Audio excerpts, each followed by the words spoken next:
So if I were to sum up this video in one word, it would be diversification. Diversification is what keeps us actually mentally sane. I'm sure you guys all know the feeling of when you're at home studying the whole day and you feel like you're so separated from the world. You feel like the world is so far from you. You know, you're very anxious and very stressed and maybe even get depressed from doing that every single day. You need to have diversification in your day if you want to prevent burnout. And I faced burnout so many times, but I realized that when it comes to diversification, if you don't do it properly, then you will actually fall into burnout. For me personally, I like to play basketball, I like to work out, I like to chill with my friends, I like to go to church, and I also like to travel. These are the things that I like doing in my free time. Now, it doesn't matter what the activity is, all that matters is that it is an activity. If you guys want to learn more about diversification, I'm going to be talking about 5 different tips in this video that can actually help you prevent burning out. Now, the first thing I want to talk about is scheduling free time. During the pandemic, many of us had the issue where we were staying at home the whole day, being around the same people, doing the exact same tasks, and basically studying or working, or maybe even chilling the whole day. Doing that for a long period of time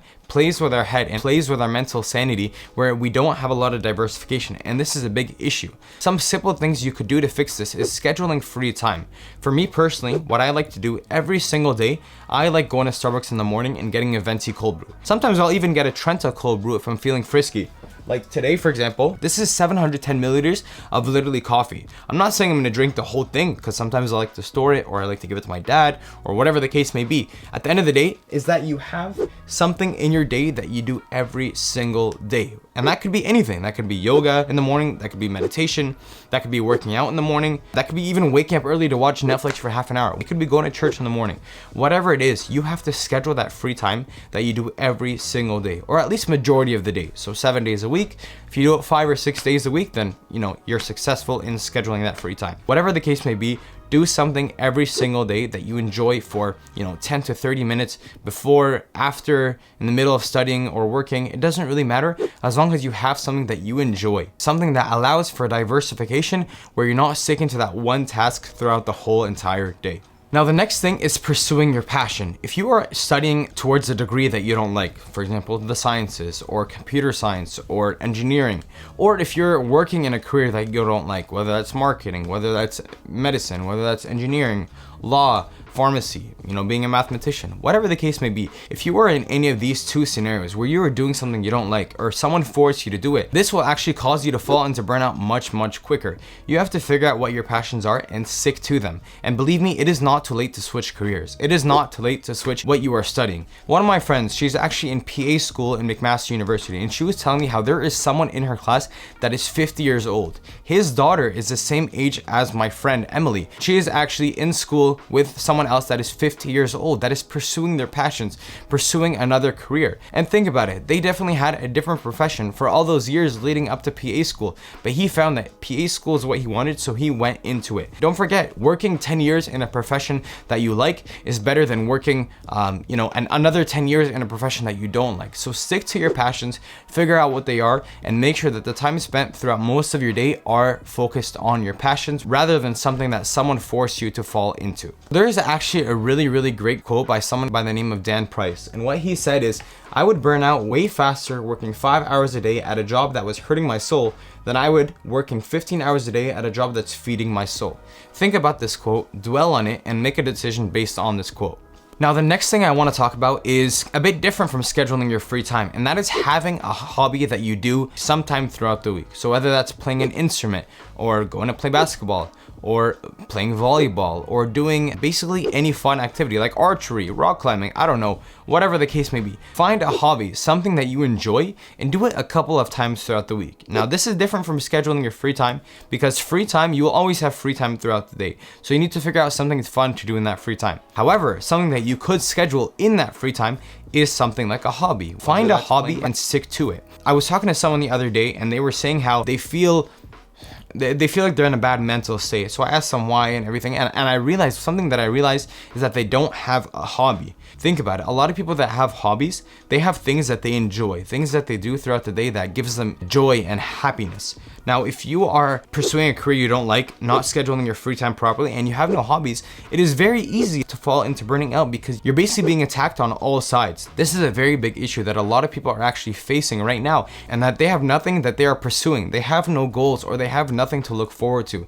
And I can promise you that if you have a hobby, you start scheduling your free time, and you pursue your passions, your career passions, your aspirations, then you will actually find that you're burning out much, much less than you were before. Now, the next thing I want to talk about is unidimensionalism. Now, I was watching a video where Jordan Peterson talked about how you should not be unidimensional and how it could actually lead to depression and burning out. Now, it may be that unidimensionality is the price you have to pay to be exceptional at one thing, right? Because if you're going to be something like a genius level mathematician and you want to do that or a scientist, say, it's like you're in your lab all the time, you're working 70 hours a week or 80 hours a week, you're smart, you're dedicated, you're unidimensional, and that's how you get to beat all the other people who are doing that. It's the only way. But the problem is you don't get a life. Now, if you love being a scientist and you have that kind of focus of mind, well, first of all, you're a rare person, and second, you're going to pay for it. But fine, more power to you. So I started thinking about it. What does unidimensional mean? And I looked into it, and unidimensional is essentially spending all of your time throughout your day, or majority of the time throughout your day, into one task or one activity. So for example, let's say you're an NBA basketball player. Let's say you're LeBron James or Kobe Bryant. You have games every night or every other night, and you also have practices with your team. But being unidimensional would mean going to all your practices, going to all your games, but not only that, in your free time, you would literally be practicing and practicing and practicing and focusing on basketball and basketball and basketball. This would probably be good, and you'd really do good in basketball. But the issue with that is that you put all your power, everything you do, into one task or one activity. You have no time for everything else. One psychologist, very famous psychologist, social psychologist by the name of Carl Jung, he said that men go after perfectionism and women go after wholeness. So what he's trying to say is a lot of men have this mindset where they want to be perfect in one specific task or one specific activity, so they're going to put all their power into it. Now, if you're a guy watching this video, think about this. When you have an activity, do you give it your all and you do that for the whole day, or do you give it your all and you do it for a bit of the day? Right? You probably do it for the majority of the day. And this is exactly what Carl Jung is saying. Women are more focused on wholeness. And this is actually what we should focus on, which is what Jordan Peterson said. It's a risky business to do that. You sacrifice a lot for it. And I would say most often, if you're speaking about having a healthy life, that isn't what you do. You spread yourself out more. So rather than giving 150% of your time to one specific activity, like for example basketball, or studying, like studying throughout the whole day, waking up, getting coffee, studying throughout the whole day, then literally eating and sleeping, that's giving your 150% basically. It is better to give 75% of your stuff into a bunch of different activities than 150% into one specific activity. The reason being is because if one falls short, you still have a lot of other things to fall back on. Let's say you put 75% in your religious life, in your family life, your friends, studying, while also your own personal time, because it's important to take care of yourself. This is really good because if you have an issue with your friends or your family or whatever the case may be, you have a lot of other things that you can fall back on, and that again falls back on diversification. Now, the next thing that I think you should do to prevent burnout is having a positive mindset.